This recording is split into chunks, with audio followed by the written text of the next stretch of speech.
Hello, you sick freak. It's time for our Friday recap on some of the things that we didn't really get to. And it's brought to you in part by My Patriot Supply. You know, the thing I love is how preppers are made to look like we're crazy. Like everything, like the sky is falling is crazy. We're not like that at all, really. I mean, well, some people are. Well, actually, it might be. Anyway, I think we survive. Yeah. In fact, all I'm prepping for is so we can survive and be prepared. When has the Boy Scout be prepared thing come into such question? Boy Scouts, come on over here. We're going to show you how a man can have a baby. But whatever happens, don't be prepared. Stop that nonsense. I suggest that you prepare for things that might be coming. My Patriot Supply will help you do that. My Patriot Supply is offering a huge deal on their 3-month supply of survival food. It's really yummy. It's good. Your kids will actually eat it. You'll eat it and be like, wow, really? That's good. It comes with breakfast, lunch, dinner, snacks, drinks, everything you need, 2,000 calories a day. Get at least one for every member of your family. 3-month emergency food supply, 25% discount today. All you have to do is go to mypatriotsupply.com, mypatriotsupply.com. All right. I just want to show you, friends, there's a miracle that has happened. It's a miracle. CNN has actually begun to question themselves. Listen to this from John King. When you hear the Ukraine exchange there, it's like watching the open of an old Tucker Carlson show. He's not there anymore, but that's what it is. And these are busy people. These are hardworking people. There are too many Democrats who want to say they're deplorables or, why talk to these people? There are millions of them. This is a family that literally is an economic anchor in the community. The business started in the basement, employs 80 people. The new solar company employs 15 people in a part of the country that has been devastated economically and challenged economically the last 25 years. They're good people. They raise money for the Girl Scouts. They go to church. But they believe things that would break our fact-check machine. That's just a fact. And they don't trust us. They think we're part of the problem. Yeah. But we're going to continue to do what we're doing here because, our fact checkers, sure, much of it is funded by George Soros and his operatives, but our fact checkers are right. It's a good sign. Let's see if they actually make any changes. I don't think they actually will because I don't think they believe that people like you and me have a single handle on a single fact. However, something else. It's a miracle. Jesus came down and he touched Chuck Todd's head. Usually Jesus comes down like that. Jesus might have come to Chuck Todd a little like this, but he has found the truth on one thing. Listen to this. Coming up, New York City's growing humanitarian crisis. The shelter system slammed by an influx of migrants. The new calls for federal help. I guess Greg Abbott was right. He said once he got blue cities to deal with this, that they would be very upset at the federal government. Yeah. Now, that was crazy talk. That's like I saw Ronald McDonald in a big UFO flying saucer crazy, okay? That's what happened. And he had a big candy cane, and he was checking rectums with it. No, it really wasn't that crazy. Once you get people to actually have to do what Texas has been just taking in, blue cities are like, well, not in my neighborhood. You want me to pay for that? I mean, let those people down in Texas deal with them. Ew, I don't go to Texas for a very good reason. There are those kinds of people there. So it wasn't a stretch for him when he said that blue states would go, oh, wait a minute. But at least he has had a little bit of an awakening. Now, in the meantime, at a press conference, here's what the lieutenant governor said about the migrant problem. Listen. Most importantly, if you have an extra room or suite in your home, please consider hosting a family. Safe housing and shelter is our most pressing need. Right. Become a sponsor family. You can contact the Brazilian Worker Center for more information on how you can step up if you're willing to have an additional family be part of your family. So if I have an extra suite? If you're a local official, a college president, a business owner, or a faith leader with an available building or space in your community, please work with us to offer it as a shelter site. If you're a social service provider, I think this is really wonderful. I really do. If, you happen to have, we're looking for an ensuite situation here. Not just a room, but they should have their own bathroom. And maybe you're supplying them with food, but not just any food. We have some rules and regulations about people just giving food made in the kitchens. But if you happen to have a professional kitchen then and an ensuite, you might want to take some complete strangers that came into our country in the cover of night and have absolutely nothing. Oh, that sounds like a good idea. You know what? If you made them soldiers, you could quarter them in our houses. Here's James Comer on the Biden crime family. Listen up. This is always going to end with the Bidens coming in front of the committee. We are going to subpoena the family. We're putting the case together to win in court. Obviously, with all the opposition and obstruction we're getting from the Biden attorneys now, we know that this is going to end up in court when we subpoena the Biden. So we're putting together a case. And I think we've done that very well. We've shown the bank records. If I had subpoenaed Joe and Hunter Biden the first day I became chairman of the committee, it would have been tied up in court and the judge would have eventually thrown it out, because at that time the narrative was, well, they never took any money while he was vice president. He never had any communication with his business associates. And, the money never came from China. We've had to go every step of the way and prove the media narrative was wrong and the vice president and the current president lied. We have caught Joe Biden in so many lies, I can't even count the number of lies now. So we have put together a case that I think would stand up in any court of law in America, and we hope to hear from the Biden soon. Yeah, not any court in America. Well, any state in America? Maybe. I just hope it's not heard in the District of Columbia, because that seems like a very fair judicial system.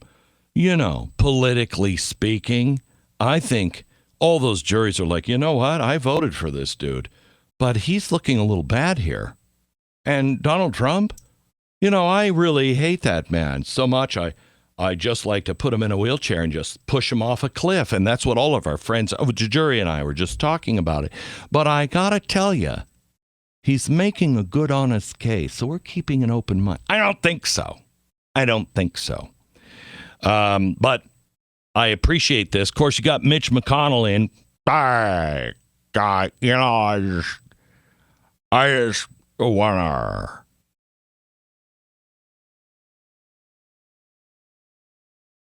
And that's pretty much what he said on the issue. However, he doesn't believe in impeachment. He thinks there's been too many impeachments.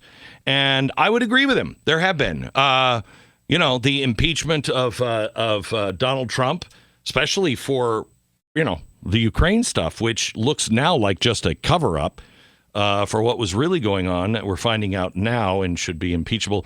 This is the definition of high crimes and misdemeanors. But good old Mitch McConnell, I don't think we should impeach the president. Yeah, why is that?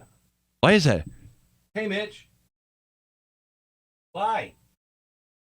Should we be looking at some things you're doing? I'm just saying.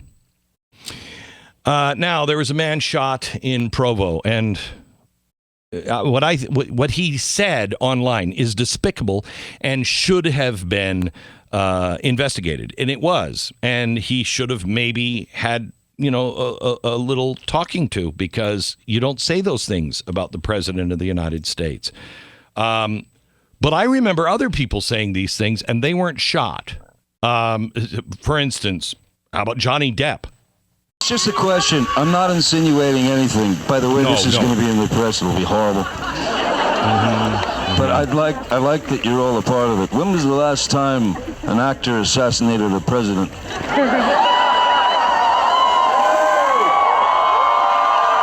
Cheering, more cheering, whistling. I want to clarify, I'm not an actor. I lie for a living. However, it's been a while. Yeah, it sounds like a threat. Did they break his door? Do you remember when the SWAT team came swinging in and broke his windows and then shot him to death? Yeah, I remember that. Same here with Carole Cook, who is a Broadway legend. So, I mean, what did she say? What did you think about this story that someone brought the Trump banner to the Frozen on Broadway? Did you see that well, banner my too? answer to that is, oh, this is good. Where was? No, you should. Where is John Wilkes Booth when you need him? Where is John Wilkes Booth? That's what you say. You're going to ask me who the hell John Wilkes? No, I know who John Wilkes Booth is. Thank you, darling. He killed Okay, president. stop. Yeah, I'm not sure if you know who John Wilkes Booth is because, well, I'm his mother. And how about Madonna making a threat? Yes, I'm angry. Yes, I am outraged. Yes, I have thought an awful lot about blowing up the White House. Yay! But I know that this won't change anything. No, it wouldn't change anything. You know, you wouldn't be in jail. Mm-mm. Would you have your front window kicked in by a tank and then shot to death? No. You're Madonna. This guy, he's one of those little people, you know what I mean? Completely expendable. His life, it's sad. It's sad. He's old. He's ill. He's infirm. He can't really get away. His life doesn't really benefit us that much. Surely he is somebody that we can all agree should be killed. That's pretty much a quote from one of the greatest playwrights of all time. Oh, he was wonderful, old George Bernard Shaw. Meanwhile, our president, who also doesn't really have a high quality of life, he did a really hard-hitting investigative journalism kind of interview with the Weather Channel. And here's what he told the Weather Channel. Let's move on to solar panels because they aren't cheap. Fewer than 5% of American homes have them, and it's still cheaper, easier just to get your energy from the grid. How do you convince Americans that the hard thing to do might be the right thing to do for the environment? We're giving them tax credits. That's what they do. You can afford to do it, and you can afford to weatherize your home. We're paying people to go out and make their homes more solid in the sense that they're not letting out heat, they're not letting out cooling. A little weather strip there. That's all we're asking them to do, but a little weather strip on there. I was just thinking about strips and stripping. Oh, my son. And my other son, who came back in a flag-draped coffin.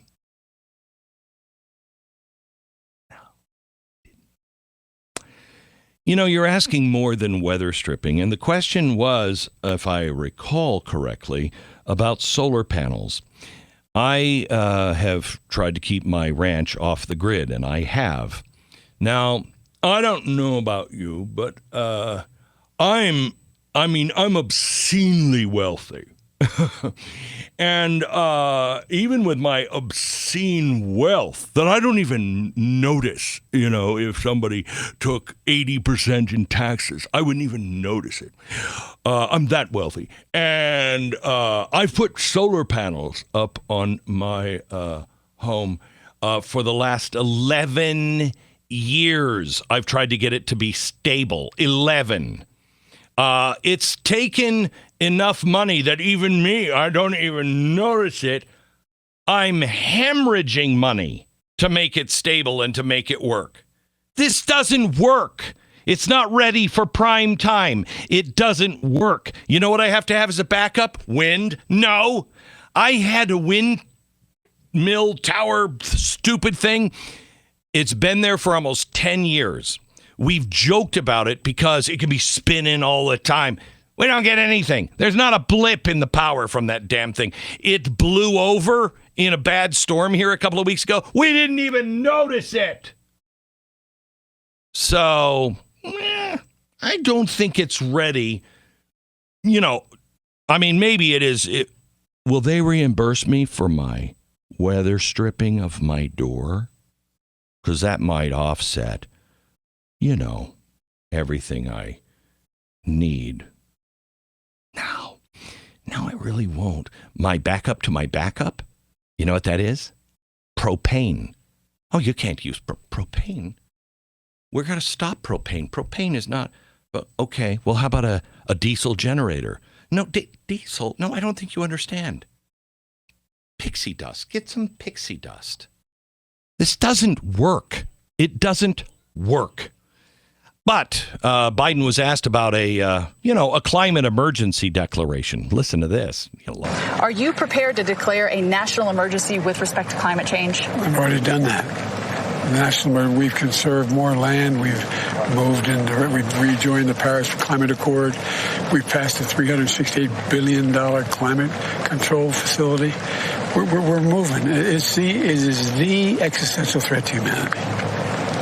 So you've already declared that national emergency? Well, in the practice, you got a bug on it. Oh, thanks. Appreciate it. Yeah, so you've already declared that national emergency? Practically speaking, yes. Yeah. Well, I mean, and when you're in the nursing home, you got a lot of chances of dating because most people like me are dead.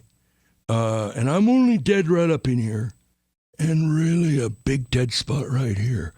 But other parts still work, and the ladies love it. Can I just tell you something? Believe it or not, my life is very varied, and I found myself engaging in a conversation with a fellow about parking garages. Yeah, I know. You say, Glenn, could I have a piece of your life? Sure. But I get the parking garage conversations to myself. I got to keep those and savor them. And we were talking about how EVs weigh a lot more than the average car. And the problem is our garages, the big deck garages, they're not built to hold up all those electric cars. So what we're doing now, and this is an exact quote, architects are looking to change the way we do it on the ramp system. So when there are no cars, this is a quote, when there are no cars, they can be made into office buildings or apartment buildings. I could live in a parking garage? Oh, it is a dream come true. And when there are no cars? Wait, what did you say? When there are no cars? Yeah. All right, more in a minute. First, let me tell you about Sweat Block. Are you one of those people who are, sweaty, stinky? I ain't judging. I'm, it happens to the best of us. And I ain't the best of us. Here's the thing. If you are somebody who has a hard time with the heat and you sweat a lot, try Sweat Block. Now, it's a stick and you can just apply it like usual, and that's good. But I will tell you, their wipes are unbelievable. It completely changes the game. You just take a sweat wipe and you wipe it under your arms, and it is the best protection. You're not sweating, you're not stinking, and you have to do it like some people have to do it like every few days, like 3 days. I think it's 5 or 6 days for me. It's fantastic. Get Sweat Block. Sweatblock.com. You go sweatblock.com and you'll save in 20. I think it's 20%. You have to use the promo code Beck at sweatblock.com. You'll save 20%. It's also available on Amazon. Why wouldn't I get it at Amazon? It's costing me full price. I like to pay full price for things. Sweatblock.com, promo code Beck. All right. Let me take you to Bidenomics. The president is insisting that Bidenomics is working. Here he is. Well, look, the Financial Times and the Wall Street Journal have started to call my plan Bidenomics. Bidenomics. Initially, I don't think they meant it with a great deal of respect. With all due respect to them, our plan is working. It's working. Yes. The economy has grown since I took office. It grew faster in the last quarter than anyone expected. And you know, we've created over 13 million brand new jobs since I took office. 13 million in less than 3 years. Wow. And it's working. Well, you know, in the last 3 years, we've done more in the way of destroying this country in a way that it'll never recover. And, you know, you don't know it and I don't know it, but we'll talk about it over caviar later. But people are happy, okay? They're happy. And they don't see any problem paying what they're paying for food or a place to live at all. In fact, the average person, they write music about it now. Let me leave you with something by Oliver Anthony. He was an absolute nobody just a few weeks ago. And he wrote a little ditty. And I've posted it online. I'm going to play a little bit for you. But I think he's kind of captured the mood. Working all day, double time hours for bull pay, so I can sit out here, waste my life away, drag back home and drink my troubles away. It's a damn shame what the world's gotten to for people like me, and people like you. Wish I could just wake up and it not be true, but it is. Oh, it is. Living in the new world with an old soul. These rich men north of Richmond, Lord knows they all just wanna have total control. Wanna know what you think, wanna know what you do.